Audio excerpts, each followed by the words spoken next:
Tapos sinamahan natin ng pritong galunggong. Sausawan tayo dito ng sukang tubo. Hmm.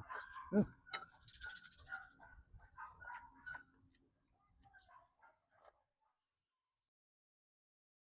Ito, sa mga nagmamadali.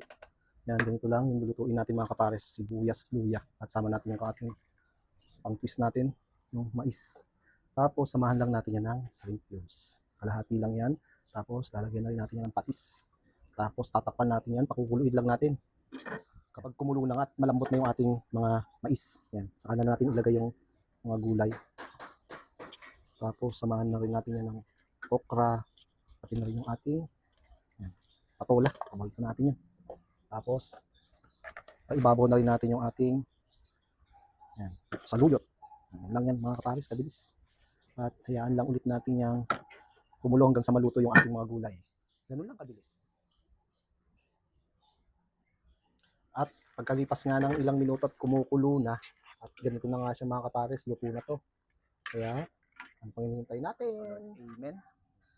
Kakain na naman tayo mga kapares sa mga kumakain ng ganitong gulay. Pakishare naman. At syempre, yan, sa mga hindi po kumakain, kumain kayo nito. Kain po. Yan o. Nice. Tapos, sinamahan natin ng pritong galunggong. Sausawan tayo dito ng sukang tubo. Hmm. Hmm.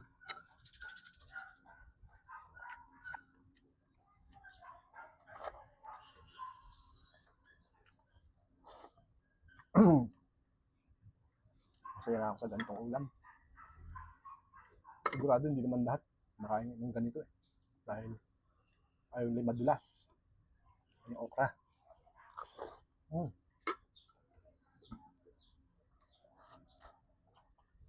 Nakatulo.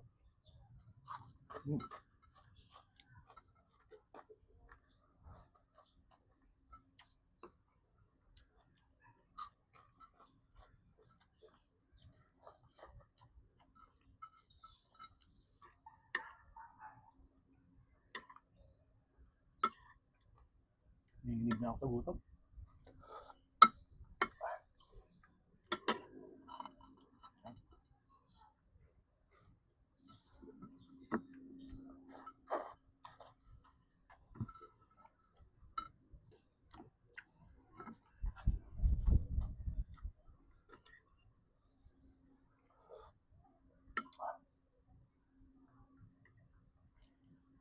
Yung mga nagkakaedad dyan ito, sigurado gusto nila to.